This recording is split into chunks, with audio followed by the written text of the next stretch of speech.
여러분 안녕하십니까? 경제인사이트 정철진입니다. 한 주간의 경제 이슈를 돌아보는 주간 경제인사이트 6월 둘째 주 경제 키워드 지금 만나보시죠.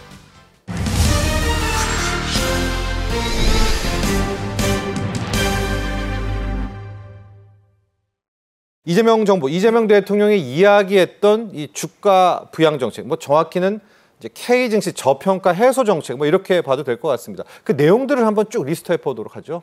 네, 기본적으로는 이제 지배구조 개선에 대한 고민이 많이 담겨 있는 것 같고요. 예.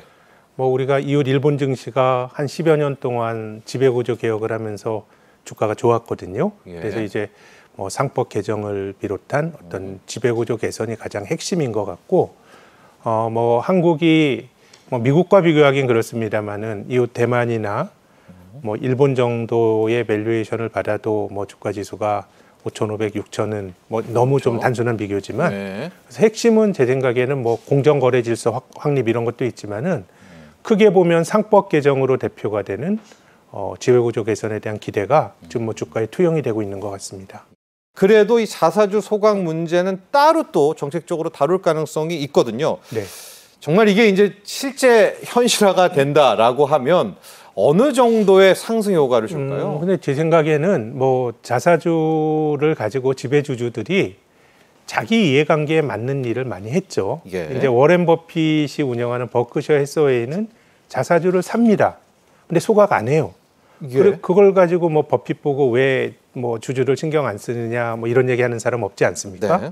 애플은 자사주 많이 사지만 사는 즉시 소각을 하고 태워버리죠. 그래서 핵심은 네. 제 생각에는 지배주주들이 이제 주주들을 좀 신경 쓰고 사실 상장된 회사라고 하는 거는 본질적으로 주주들에게 손을 벌려서 사업 자금을 받은 거잖아요. 그렇죠. 이걸 공짜로 생각하지 말고 주주들 신경도 좀 쓰고 이게 핵심인 것 같고요. 그래서 제 생각에는 자사주 소각을 하게 되면 당연히 주가에는 주당 가치를 개선하는 효과가 있고요. 예. 그리고 기본적으로 자사주를 갖고 있는 회사들은 그 어떤 계획을 주주들에게 진솔하게 좀 알리는 게 핵심인 것 같고, 이 자사주 어떻게 하겠다. 네, 예. 거기에 대한 계획이 있어야 되는 거잖아요. 예. 회사 돈을 가지고 산 거니까요.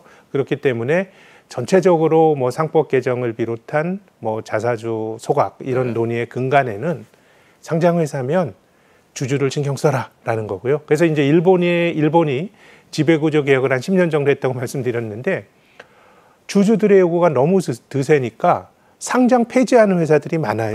꽤 있어요. 10년간 기간 동안요. 그럼요. 네. 예를 들어서 우리가 상장 폐지는 재무적으로 그 상황이 나빠져서 상장 폐지 되는 게 우리 상식인데 예. 그거 안 맞는 거죠. 예를 들어서 도쿄에 가면 긴자6라고 하는 큰 쇼핑타운이 있거든요. 예.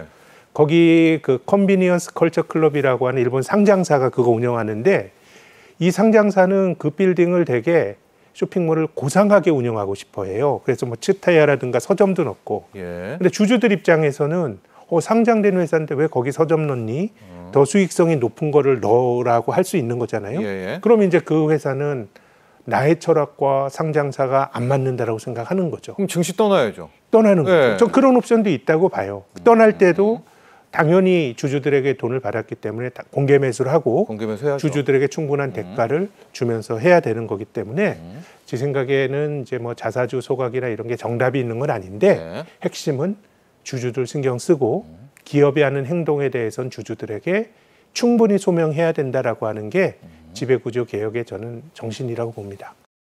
가장 중요한 상법 개정안에 대한 이야기를 하도록 하겠습니다. 네. 우리 김학균 센터장께서도 계속해서 이번에 이재명 대통령 주가 부양의 핵심 지배구조 투명성, 네. 지배구조 개선, 또 기업의 투명성 이야기를 하고 있습니다. 상법 개정, 이게 어떻게 바뀐다는 거고 이게 어떻길래 지금 주가를 이렇게 띄우고 외국인 투자자가 들어오는지 여기까지도 한번 좀 설명을 해주셔야 될 것 같아요. 지금 상법에서 이제 이사라는 게 있죠. 네, 사실 이사회. 이사회. 네. 이사회라고 하는 게 그게 어떤 역할을 하느냐인데 실은 이사회는 주주총회에서 뽑습니다. 내가 어떤 회사의 주식을 산다 그래서 그 회사의 경영에 참여하는 거 아니죠. 그렇죠. 경영을 하는 전문가들이 따로 있어요. 우리가 네. 주주가 된다 그래서 그 기업을 운영하는 사람보다 더 잘알기 어렵거든요. 그러면 이제 전문가들이 기업 경영을 하는데 운영을 하는데 기업의 주인은 주식을 가진 주주들이니까 예. 이사회라고 하는 거는 이사회가 꼭 경영자가 아니에요. 예. 결국은 경영자와 주주들을 매개하거나 혹은 경영자가 하는 걸 주주들의 이해관계에 맞게 하는 게 이사회죠. 네. 그래서 지금 우리나라 상법에는 이사가 어떤 걸 하면 됐냐 하면 회사에 충실할 의무가 주어졌어요. 네. 근데 이제 지금은 회사와 주주들의 비례적 이익 혹은 주주들의 이익에 충실할 의무, 주주이익이 들어가는 거예요. 네. 사실 회사 이익이라 그러면 이게 뭐가 맞는지 사실은 되게 명확지는 않은데요. 예. 그래서 어떻게 보면 이사회가 주주를 대변하고 이런 역할을 하라고 하는 거고요. 저게 이제 첫 번째 나오는 거네요. 이사의 그렇습니다. 충실 의무 대상을 제 주주로 생각에는 확대한다. 뭐 여러 가지가 감사위원, 예. 분리선출, 집중투표제 다 있지만 가장 상위의 개념은 이제 주주들을 그 대변해야 된다라는 예. 거예요. 좀 섹터별로 보면 특히 상법 개정안과 관련돼서 이 지주사 테마 또 네. 저 PBR이라고 하죠. 네. 여기에 외국인들도 지금 굉장히 많이 달라붙고 있고 뭐 주가가 30% 40% 단기간에 뭐 1, 2주일 사이에 급등하고 있고요. 시장에서는 이제 행동주의 펀드들까지 들어올 거다. 그러면 뭐 M&A 이슈까지 불붙을 거다. 이제 이런 이야기까지 나오는데 이런 흐름 맞습니까? 이렇게 좀 갈까요? 조금씩 넓어지겠죠. 넓어질까요? 근데 이제 한국이 행동주의 하기에는 참 척박하죠. 이게 뭐 좁은 땅덩어리에서 학연에 지연에 뭐 지배주주 경영진에 맞서서 하긴 힘든데 네. 근데 우리랑 비슷한 나라가 일본이죠. 네. 뭐 다를 게 뭐 있어요. 근데 아베가 살아있을 때 서드 포인트라고 하는 굉장히 유명한 행동주의 펀드의 대표인 댄 로브를 예. 총리 관저에서 그냥 아베가 만났어요. 가타부타 얘기도 없이. 네. 근데 그 시장에 그 던지는 시사점은 되게 분명하죠. 아, 일본이 너무 정체돼 있고 잘 안 되니까 행동주의 펀드라고 하는 매기를 풀 거야라는 거였거든요. 아, 혼내려고 부른 게 아니라 그거는 뭐 나는 거기에 대해서 불편함을 느끼는 기업도 있고 좀 그럴 수도 예. 있다고 봐요. 근데 이제 저는 그 세상에서 벌어지는 사람 사회에서 벌어지는 일이 자연과학에서 실험하듯이 네. 아주 진공관에서 모든 조건을 그냥 통제해서 하는 게 아니거든요. 네. 하다 보면 저는 부작용도 있을 수 있다고 보는데 전체적으로는 저는 지배구조에 뭔가 한국도 탄성을 가져오는 게 실보다는 득이 훨씬 많은 것 같고 네. 일본도 그런 변화들이 지난 10여 년 동안 있었다는 말씀을 드리고 싶습니다. 자, 단기, 장기, 이 장단기 전망 좀 한번 여쭤봐야 되겠습니다. 당장 올해 코스피 흘러감 좀 궁금하기도 하고요. 이재명 대통령의 코스피 5천 시대는 또 어떻게 바라보고 계시는지 두 가지 함께 좀 의견 좀 듣고 싶습니다. 일단 뭐 우리 연내. 신정부 출범의 정책이 제 생각엔 지배구조 개선에 대한 정책도 있고 또 앞서 말씀하신 것처럼 이 내수 부양 정책도 굉장히 주식시장에 큰 영향이 되는 것 같아요. 사실 정부가 돈 써가지고 장기적으로 경제를 성장시키겠다라 그러면 사실 성장 못할 경제는 없어요. 네. 근데 불황일 때는 정부가 뭔가 해야 돼요. 그 효과가 있어요. 근데 지금 한국의 내수는 민간 소비, 설비 투자, 건설 투자 전부 불황이거든요. 네. 그러면 지금은 굉장히 정부가 돈 쓰는 거에 저는 논란이 많겠지만 지금 쓰는 돈은 확실히 저는 효과가 있을 수 있기 때문에 전체적으로 지배구조 개선과 내수부양 정책을 본다 그러면 네. 올해 한국 시장의 흐름은 저는 괜찮을 거다라고 생각을 하고 있고요. 뭐 장기적으로 뭐 5,000포인트 언제 갈지 뭐 이런 건 모르겠지만 네. 앞서서 제가 이제 대만과 비교를 했는데요. 우리가 뭐 대만 정도의 주주 환원과 대만 정도의 밸류에이션을 받는다 그러면 뭐 5,500, 6,000 갈 수 있으니까요. 1,500선 정도더라고요. 네. 그렇게 보면 뭐 이게 뭐 엄청나게 가기 힘든 그것이 뭐 당장은 아니겠지만요. 네. 지속성을 가지고 추진하는 게 되게 중요할 것 같고 그래서 뭐 한 가지 꼭 말씀드리고 싶은 거는 밸류업이라는 거 지난 정권 때부터 시작했거든요. 네. 전 이거 이름도 바꾸지 않고 계속 했으면 좋겠습니다. 기업들에게 요구를 하고 기업이 거기에 대해서 반응을 하고 하는 일종의 소통의 과정이 시작됐거든요. 네. 그래서 우리가 이런 불씨를 잘 살려나간다 그러면 뭐 이웃 일본이 했는데 우리가 뭐 못하란 일본 참 변하기 힘든 나라잖아요. 그렇죠. 그렇게 해냈잖아요. 보면 네. 일본을 보면 한국도 좀 잘 될 수 가능하다. 있지 않을까라는 저는 기대가 큽니다. 자, 이걸 봐야 되겠어요. 변수 부분 봐야 될 것 같습니다. 이제 트럼프 대통령, 트럼프 관세라는 변수도 있고 환율도 좀 함께 다뤄봐야 될 텐데 이 환율 원화 절상입니다. 원화 강세인데 이게 뭐 수출 기업에는 안 좋다고 하더라도 주식 시장에는 또 그렇죠. 호재다라는 시선도 함께 있거든요. 환율과 함께 우리 센 사장께서 생각하는 변수, 뭐 암초 우리가 조심해야 될 부분도 함께 좀 다 뭐 제 평가해 생각에는 뭐 장기적으로 한국이 뭐 경제가 드라마틱하게 좋아지거나 뭐 그랬으면 좋겠지만 뭐 지배 구조라든가 이런 부분들이 더 핵심적인 변수인 것 같고 장기적으로는 뭐 경제나 기업이나 성장의 동력을 찾는 건 이제 중요할 것 같은데 뭐 잘 될 수 있다라는 뭐 그런 확신이 들진 않냐고 큰 도전일 것 같고 트럼프의 보호무역 이런 것도 도전일 것 같고요. 그렇죠. 관세. 오히려 환율은 기회가 될 수 있다고 생각합니다. 절상이요? 그럼 환율 하락이? 예, 통화 가치가 절상이 될 때 그 국면에서 외국인이 주식을 안 산 적이 별로 없었어요. 맞습니다. 근데 원달러 환율이 너무 떨어져서 원화 가치가 너무 절상이 되면 한국 수출이 어려워지죠. 근데 지금 우리가 4월 달에 원달러 환율 4월 10일 날 1,480원 갔거든요. 그때 1,500원 가지 않을까 걱정했어요. 맞아요. 거기서 100원 떨어졌거든요. 네. 그럼 여기서 100원 더 떨어진다고 한들 그게 무슨 심각한 부작용이 있겠어요. 지금은 오히려 미국도 이 스티븐 미란이라고 하는 그 백악관의 정책 자문이죠. 이 사람이 미란 보고서라는 걸 통해서 미국의 무역 수지 적자를 줄이기 위해서는 관세도 관세지만 다른 나라 통화 강하게 해야 된다고 주장하거든요. 약달러. 네. 이게 너무 강하게 진행이 되면 문제가 있는데 지금은 굉장히 절묘한 기간인 것 같아요. 원달러 환율이 여기서 뭐 5, 60원, 100원 더 떨어지더라도 저는 뭐 별일 안 날 거라고 봐요. 1,200원 가도 수출 기업들. 우리가 2022년 레고랜드 사태 있을 때 1,440원 환율 갔거든요. 8개월의 환율이 1,220원 됐어요. 220원 떨어졌어요. 우리가 1,200원대 환율이 언제인가 사실 기억도 잘 안 나실 수 있는데 그렇게 움직일 수 있는 게 환율이고 그 국면에서 외국인 투자가들이 주식을 16조 원 정도 샀거든요. 그래서 원달러 환율이 여기서 많이 떨어지게 되면 거기서부터 걱정이 될 것 같은데 지금 1,350, 60원대 환율이라 그러면 오히려 환이 제 생각에는 주가를 밀어올리는 외국인들의 매수를 불러오는 또 중요한 또 동력이 될 수도 있다고 생각합니다.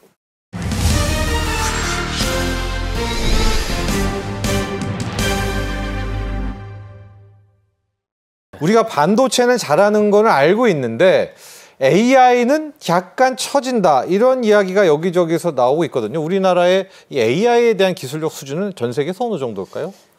약간 처진다고 볼 수도 없을 것 같습니다. 네, 많이 처지는 것 같아요. 많이 처집니까? 네. 아, 예. 하버드 대학교 이제 벨퍼 센터에서 분석한 자료에 따르면 일단 방금 말씀 주신 반도체는 우리나라가 전 세계 5위라고 평가를 받고 있습니다. 주요 25개국 중에. 근데 반도체가 5위인 것도 약간 놀랍긴 한데 그렇죠. AI는 9위에 저희가 랭크되어 있습니다. 뭐 25개국 중에 9위면 뭐 중간 정도 아니냐라고 평가할 수도 있는데 1위인 미국의 점수가 90.8입니다. 그리고 2위인 중국의 점수가 58점이에요.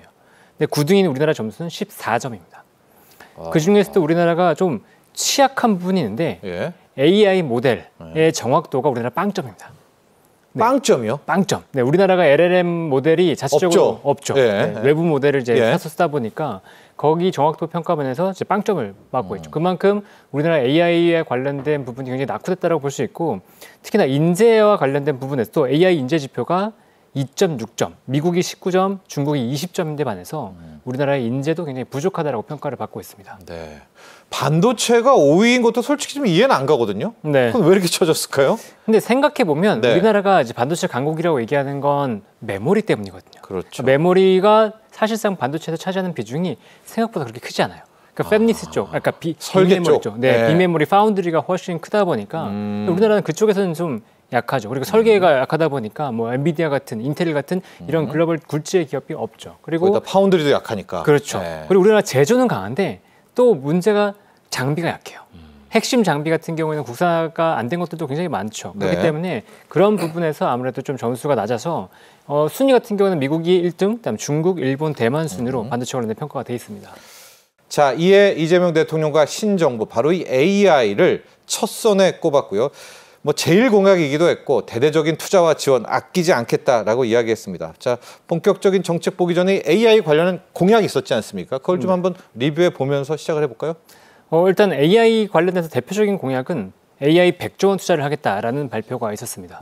100조 원이라고 하면 5년 동안 100조 원 투자를 한다는 건데 이게 뭐 얼마나 큰 거냐라고 한다면 지난해 우리나라 예산이 656조 원입니다. 그런데 이 예산의 한 15% 수준을 투자한다고 발표한 거죠. 그러니까 5년으로 나눈다고 치면 연간 예산의 3% 정도를 투자한다고 얘기한 겁니다. 그거 굉장히 큰 규모라고 볼 수 있고요.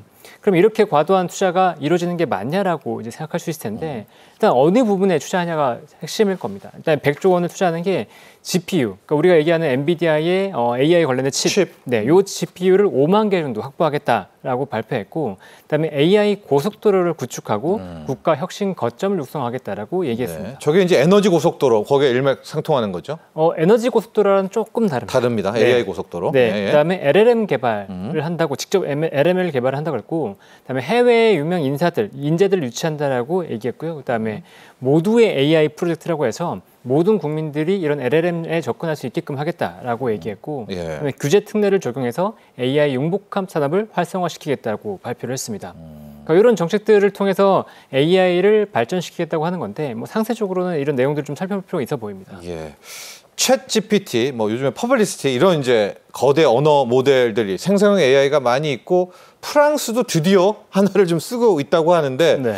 우리나라는 없잖아요. 지금 이재명 대통령은 여기에도 좀 굉장히 심혈을 기울이는데 장우 지사 이게 그렇게 어렵나요? 우리 거 하나 못 만듭니까?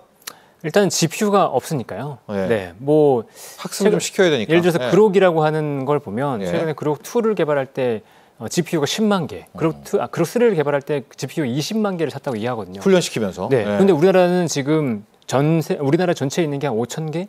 그리고 이제 5만 개를 도입한다고 하는 거니까 안 되죠. 규모 면에서는 분명히 안 되는 게 분명하고 여기에 이제 투자를 집중을 해야 되는데 이걸 정부 차원에서 투자를 하겠다고 얘기하고 있다고 보시면 될 것 같습니다. 알겠습니다.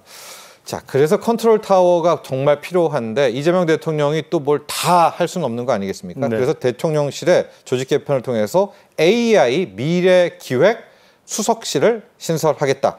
자, 어떤 기대 효과가 있을까요? 이제 여기에 집중해서 컨트롤 타워를 하나 AI 쪽은 맡기겠다 이렇게 보면 되겠죠? 네, 그렇게 볼 수 있습니다. 일단 대통령실 내에 정책수석으로 둔다는 것이기 때문에 이 정부 컨트롤 타워를 세운다는 건 굉장히 중요한 의미가 있습니다. 단순히 부처를 만드는 것보다도 대통령이 직접 이걸 관할해서 AI가 어떻게 진행되고 있는지를 확인하겠다라고 얘기하는 거기 때문에 이 부분은 AI를 정말 진심으로 투자를 하겠다라고 볼 수 있는 것 같고요. 그다음에 앞서도 잠깐 얘기했지만 AI 관련돼서 이제 모두의 AI 관련된 얘기를 잠깐 했었잖아요. 네. 전 국민에 대해서 AI를 배포하겠다라고 하는 게 지금 이 정책이 김대중 정부의 정책과 굉장히 유사점이 있어요. 예. 생각해 보시면 김대중 정부 때는 인터넷을 본격적으로 보급했던 적이 있었잖아요. 네. 그래서 그때 보면 그 AI 고속도로라고 해서 AI망을 갖추는 것처럼 초고속 인터넷망을 전국으로 보급하겠다는 인프라 계획이 있었고, 맞아요. 네, 그 다음에 AI 교육을 지금 하겠다고 얘기하고 있는데 그 당시에 전 국민 인터넷 교육을 갖췄습니다. 그리고 PC 무상 보급 같은 것도 있었어요. 예. 그러니까 저소득층에 대한. 그다음에 벤처 기업을 적극적으로 육성한다는 전략도 지금과 그때가 굉장히 유사합니다. 근데 이런 전략들을 총괄하는 게 AI 정책실에서 하겠다라고 하는 거기 때문에 이것은 대통령이 정말 적극적으로 AI 관련돼서 대국민적으로 교육도 하고 대국민적으로 쓸 수 있게끔 하면서 이 AI 효용성을 높이겠다는 전략으로 보시면 좋을 것 같습니다. 자, AI 정책 수석실 내용까지 봤고요. 공약 중에 앞서 제가 이제 에너지 고속도로는 또 다른 차원이고 AI 고속도로가 지금 언급이 되고 있거든요. AI 고속도로 어떤 개념인지 또 어떤 파급 효과를 줄 수 있는지 자세하게 설명 부탁드립니다. 우리나라가 이제 발전하는 데 있어서 굉장히 중요한 이정표 중에 하나를 혹시 뭘로 꼽으세요, 앵커님? 경부고속도로인가요? 맞습니다. 네, 경부고속도로를 뽑고 있는데 이제 생각해 보면 그때 경부고속도로를 만들 때 굉장히 비판이 많았습니다. 수요가 없는데 이걸 만들어서 뭐 하냐. 그런데 인프라 같은 경우에는 반대 역할을 하죠. 이게 공급이 생기면 그걸 기반으로 해서 수요가 창출된다 이렇게 볼 수 있는 건데 이 AI 고속도로라고 하는 것도 이 고속도로가 실제로 고속도로가 아니고 AI 기반의 경부고속도로와 같은 인프라를 갖추겠다라고 보시면 됩니다. 아까 GPU 5만 개를 얘기했듯이 이게 각 개별 기업으로 투자하기에는 너무 투자 규모가 막대하기 때문에 우리나라 기업들이 섣불리 들어가기 어려우니까 정부 차원에서 민간과 함께 펀드를 구성한 다음에 이런 AI 인프라를 구축하겠다는 얘기예요. 그래서 AI를 지역별로 AI 데이터 센터 거점을 넣어두어서 각 지역별로 AI 데이터 센터에 대한 접근을 굉장히 원활하게 할 수 있게끔 하겠다. 이게 이제 AI 고속도로의 모토라고 보시면 됩니다. 네. 근데 방금 말씀드렸지만 민간의 투자가 굉장히 어렵기 때문에 요것을 정부에서 대체하고 그래서 이걸 기반으로 해서 발전한다는 건데 예전에 보면 잠깐도 이것도 이제 경부고속도로를 떠올리게 하는데 네네. 경부고속도로를 건설할 때 건설비가 430억 원이었거든요. 근데 뭐 별로 안 커 보일 수 있지만 1967년 예산에 23.6%가 투입됐습니다. 근데 아까 말씀드렸지만 이번에 이재명 정부에서 얘기하고 있는 게 전체 24년 예산의 15%를 AI 쪽으로 투자한다고 얘기하고 있기 때문에 뭐 이런 것들이 또 고속도로와 굉장히 연관돼서 인프라 투자를 하겠다라고 하는 것으로 연결될 수 있을 것 같습니다. 원래 우리가 그냥 계획대로 가면 네이버나 카카오가 해줬어야 되는데 그렇죠. 좀 그들이 세계적인 수준은 아니지 않습니까? 그렇죠. 자, 지금 보면 신정부가 세계적인 굴지의 AI 기업을 만드는데 함께 뭐 배출하는 노력하겠다 이런 이야기를 좀 했습니다. 네. 우리 장우진 이사께서 보시기에는 어때요? 진짜 많은 분들이 의문을 갖고 계시거든요. 아니 우리는 왜 못하고 있지? 왜 우리는 그런 기업이 안 나오고 있지? 정부의 좀 도움과 지원을 받는다면 좀 가능성이 있을까요? 가능성이 있다고 보고 있는데 그 가능성은 이제 교육을 약간 바꿔야 될 거라고. 교육이요? 네. 네. 그러니까 선진국에서 이렇게 AI 모델이 치고 나갈 수 있는 배경 중에 하나는 교육이 이런 엘리트 중심의 교육으로 되고 있다고 보고 있거든요. 그러니까 이런 기존의 산업혁명 시대에 모두가 모든 것을 잘할 수 있는 교육이 아니고 누군가 특출난 사람이 이끌 수 있게끔 그런 사람들을 지원해주는 정책이 필요한데 그런 것들이 이제 유럽이나 미국 같은 경우는 되고 있고 우리나라 같은 경우는 약간 모난돌이 정만다라고 하는 속담처럼 그런 사람들이 약간 두각을 나타내기 어려운 분위기가 있었다라고 보는 거죠. 그러니까 교육 자체가 약간 변해야 된다고 생각을 하는데 저는 이번에 굉장히 중요한 함의가 있다고 생각을 하는 게 뭐냐면 이름이에요. 이번에 이재명 대통령이 얘기한 게 K 오픈 AI가 아닙니다. K 미스트랄이에요. 네, 계속해서 미스트랄이겠죠. 근데 왜 하필 오픈 AI가 아니고 미스트랄일까라는 거죠. 그 퀘스천에서 시작을 해야 됩니다. 그러니까 미스트랄, 네, 그러니까 미스트랄 같은 경우에 프랑스에서 세운 AI 기업이고 저비용으로 이 AI, 그러니까 GPT와 거의 비슷한 수준의 AI를 구현했어요. 딥시크처럼. 그러니까 그런 모델을 구현할 수 있다는 게 한국에는 기회가 될 수 있다. 그런 걸 따라갈 수 있다라고 얘기를 하는 거고 또 이 유럽에서 만들어진 AI 모델의 경쟁력이 뭐냐면 프랑스어라든가 이탈리아어, 스페인어, 독일어 이런 각각의 나라들의 언어를 지원을 하면서 그 지역에 특화된 AI를 제공했다는 거예요. 반대로 얘기하면 우리나라가 K-미스트랄을 추구한다는 것 자체는 한국어나 또는 우리나라가 지금 강점을 갖고 있는 동남아 지역 중심으로 해서 이 언어들에 특화된 AI 모델을 저렴하게 만들어서 제공하겠다라고 하는 것으로 볼 수 있는 거거든요. 네이버 라인도 있으니까. 그렇죠. 네. 그래서 그런 데이터들 충분히 가져올 수 있기 때문에 그걸 기반으로 한 경쟁력으로 충분히 우리가 만들 수 있다라고 얘기하는 것 같아요. 네. 그래서 대규모 투자까지는 아니다고 하더라도 충분히 경쟁력을 갖고 나아갈 수 있다. 그렇기 때문에 이걸 위해서도 우리가 전략을 가져야 된다고 보는데 여기 핵심 전략 중에 하나가 역시나 인재예요. 인재를 일단 확보해야 되고. 프랑스도요? 네, 우리나라요. 그러니까 프랑스도 그런 식으로 발전했습니까? 그렇죠. 그렇죠. 그러니까 프랑스 같은 경우에도 이걸 설립한 설립자가 구글 딥마인드와 메타 출신 연구원입니다. 아, 그래요? 프랑스 사람이 아니라? 네. 그러니까 프랑스 사람인데 그 연구원들이 이제 나와서 만든 거죠. 그러니까 우리나라 같은 경우도 이런 창업 정신을 가지고 도전할 수 있는 그런 사람들이 좀 필요하다라고 생각을 하고요. 그런 측면에서 해외의 유명한 인재들을 우리나라 쪽으로 들여오려고 한 노력을 하려고 한다는 거죠. 근데 우리나라의 어떤 기업 문화가 지금까지는 연공소열이 굉장히 중심이 됐기 때문에 이런 문제가 좀 타파되면서 정말 똑똑한 사람들이 치고 나갈 수 있는 그런 문화들을 약간 바꿔주는 게 필요한데 이번 정부에서 그걸 얼마만큼 뚫어줄 수 있느냐 이런 것도 좀 중요할 거라고 보고 있습니다. 그렇습니다. 자, 미스트랄 AI 같은 경우에도 뭐 프랑스 정부가 아낌없는 지원을 한 것으로 알려져 있기 때문에 이번에 K 미스트랄을 추구하고 있습니다. 과연 또 정부의 지원과 함께 우리나라도 세계 수준의 빅테크가 꼭 태어나기를 기대해 보도록 하고요.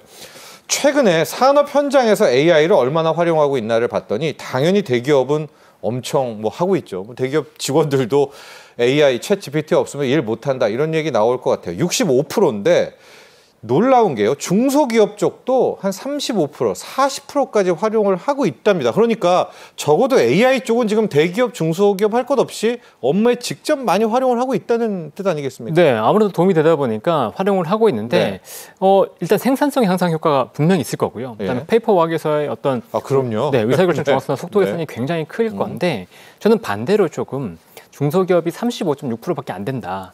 라고 하는 거에 좀 방점을 찍는 게 맞는 것 같아요. 그래요? 네. 격차는 크지 않은데 다른 대기업, 중소기업에 비해서는? 대기업 뭐 그럴 수 있죠. 근데 아직까지 반대로 생각하면 중소기업이 AI 효과를 더 많이 볼 수 있거든요. 인력이 부족한 지역이기 때문에 그럼에도 불구하고 왜 AI를 못 쓸까라고 봤을 때 일단 R&D 지원금이 부족하다라고 얘기하고 있고요. 그다음에 더 중요한 건 뭐냐면 인력에 대한 교육이 좀 부족하다는 거예요. 그러니까 이 AI를 어떻게 써야 될지 모르겠다는 거죠. 그러니까 이런 AI 교육을 정부 차원에서 마련을 해줘서 교육의 장을 마련해줘서 이 AI를 활용해서 생산성을 높일 수 있게끔 해주는 게 굉장히 중요하다고 보고 있습니다. 특히나 지금 우리나라는 인구가 점점 감소하고 있기 때문에 생산 가능한 인구가 감소한다 그러면 이걸 대체할 수 있는 AI나 로봇의 발달은 분명히 필수적으로 들어가야 되거든요. 그러니까 정부 차원에서 어떤 교육, 그러니까 특히나 뭐 대학교나 초등학교에서 중고등학교에서의 어떤 AI에 대한 교육도 이제 선행이 돼서 진행이 돼야 되지 않을까라는 생각이 듭니다. 네.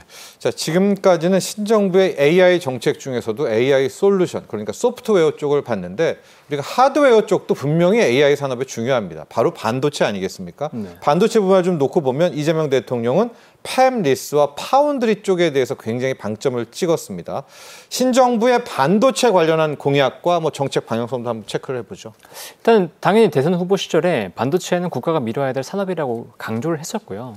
그래서 반도체 산업 지원을 한다고 했었는데 방금 말씀하신 것처럼 파운드리와 팹리스 쪽, 그러니까 시스템 반도체 쪽으로 경쟁력 강화를 굉장히 강조했었고, 그다음에 전 정부에서도 얘기 나왔었지만 수도권을 중심으로 한 K 반도체 메가 클러스터 구축 의지를 재확인했습니다. 예. 그래서 본격적인 인프라 투자 플러스 여기에 팹리스와 파운드리 쪽을 더 강조하겠다는 건데 여기에서 좀 재미있는 건 뭐냐면 그러니까 K 팹리스 쪽이에요. 그러니까 팹리스 쪽을 강조한다는 건 설계입니다, 여러분. 아까도 말씀드렸지만 우리나라가 팹리스는 굉장히 약했거든요. 네. 근데 글로벌리 지금 탑으로 얘기되고 있는 반도체 업체 중에 팹리스 업체가 하나 있죠. 네. 엔비디아. 네. 네. 이런 기업 사실 엔비디아 처음 설립할 때는 투자 비용 별로 들지 않았을 거란 말이죠. 그러니까 설계 인력이 중요한 거지 이 인력만 그렇죠. 있으면 근데 어차피 설비는 필요가 없으니까 네. 성공할 수 있는 확률은 높지 않다고 하더라도 진입은 굉장히 용이하다는 말이죠. 그러니까 우리나라 같은 경우에도 이런 팹리스 쪽으로 기술 인력을 확충을 해서 성공한 사람들이 나오면 우리나라도 점점 이런 쪽으로 공학 인재들이 이쪽으로 갈 거다라고 생각을 하거든요. 그래서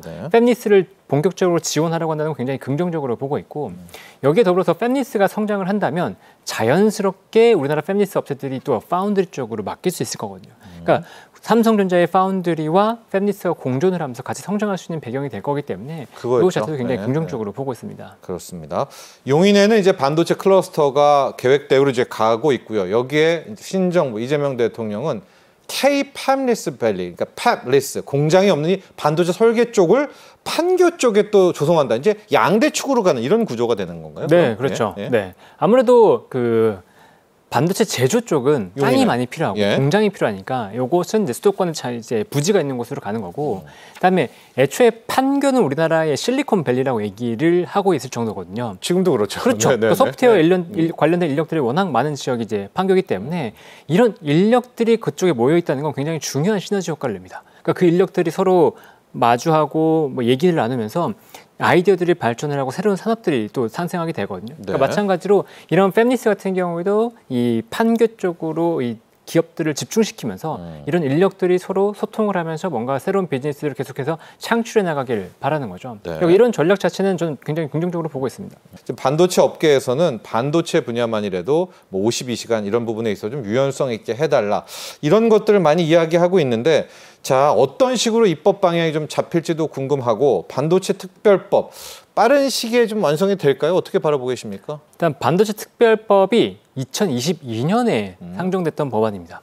근데 지금 3년째 국회에서 계류 중이고 현재 이거에 빠르게 처리될 거라고 지금 예상되는 게 뭐냐면 주 52시간 근로제 예외 이게 지금 핵심 쟁점이었거든요. 여야 간에 굉장히 충돌했기 때문에 이걸 제외한 상태에서 이걸 제외하고 패스트 트랙을 지정을 했어요. 그래서 최장 330일 이내에 본회의에 이제 상정이 돼야 되고 자동 상정이 되게 되겠고 그다음에 연내 통과가 예상된다. 330일보다는 사실 더 빠르게 처리가 될 거라고 예상을 하고 있어서 반도체 관련 특별법은 통과될 가능성이 굉장히 높다. 그럼 내용이 주요 내용이 뭐냐면 국내 반도체 기업에 대한 보조금 지급, 그다음에 세제 혜택 확대 이런 내용들이 들어 있습니다. 근데 한 가지 우려 사항은 뭐냐면 현재 지금 이제 미국과의 어떤 통상에서 문제가 관세 지금 문제가 있는 게 우리나라에 비관세 장벽들이 있다는 거잖아요. 이런 보조금들이 또 한번 미국을 자극할 수 있지 않을까라고 하는 그런 우려는 살짝 있긴 하지만 미국 자기들도 주잖아요. 네, 하지만 내로남불이니까요. 네, 내로남불이다.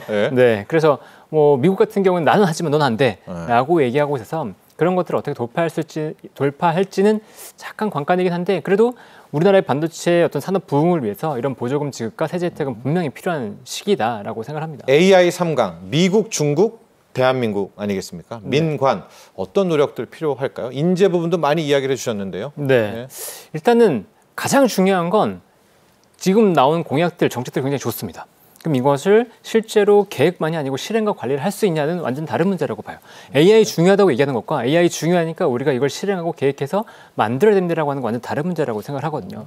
그런 측면에서 봤을 때 AI 정책 수석 신설은 AI 컨트롤 타워를 분명히 전체 정부에서 이제 컨트롤 타워를 만들어서 이걸 조율한다는 측면에서 분명히 이제 실행 가능성 높게 이어질 거다라고 예상이 됩니다. 요거는 좀 걱정이 되지는 않고 결국은 인재 유치가 굉장히 중요한 관건이 될 거예요. 팹리스에서도 마찬가지고 팹리스 같은 경우 더더군다나 천재적인 엔지니어가 굉장히 필요하거든요. 그렇죠. 네, 네. AI도 그렇고요. 뭐 샘 알트만 같은 이런 천재적인 엔지니어가 필요한데 그런 엔지니어를 과연 우리나라 쪽으로 끌어들일 수 있을까요? 이게 첫 번째 관건인 거죠. 그런 사람들이 왜 우리나라에 와야 되지? 이 이유를 만들어줄 수 있는 배경을 좀 줘야 될 것 같고 또 하나는 우리나라의 전반적인 인재들이 공대로 갈 수 있게끔 열어줘야 돼요. 그러니까 지금까지는 의대로 가잖아요. 다 내가 나이 먹었어까지 일할 수 있는 건 의대라고 하면서 의대로 갔었는데 이게 공대 쪽으로 옮겨가는 모습이 분명히 필요합니다. 근데 이게 굉장히 사소한 것에서 시작할 수 있어요. 창업자가 그러니까 이런 공대 기반의 창업자가 계속해서 승승장구하는 모습이 성공 스토리. 네, 성공 스토리 나온다 그러면 충분히 갈 수 있다. 그러니까 예를 들면은 뭐 스포츠 스타가 되고 싶은 것도 그런 스포츠 스타들의 성공 스토리가 있기 때문이잖아요. 마찬가지로 이런 공대에 가면 의대는 뭐 무난하게 수익을 낼 수 있을지 몰라도 공대에 가면 큰 수익을 내고 큰 꿈을 꿀 수 있다라고 하는 그런 비전을 보여주면 우리나라 인재들이 공대 쪽으로 가면서 점차 장기적으로 우리나라도 조금 인재풀이 넓어지지 않을까 기대하게 됩니다. 중국이 그런 모델이라고 하더라고요. 아, 그렇죠. 중국이 정확하게 그렇게 중국이 정확하게 그런 모델. 뭐 공산주의 국가지만 AI 쪽에서는 정말 성공을 하는 그런 청사진들 많이 보여주면서 또 이런 놀라운 발전을 중국이 이뤄내지 않았나 인재에 대한 중요성도 이야기해 주셨습니다. 자, 장우진 GV 인베스트먼트 이사와 함께했습니다. 오늘 감사합니다. 네, 감사합니다. 지금까지 6월 둘째 주 주간 경제 인사이트였습니다. 함께해 주신 시청자 여러분 감사합니다.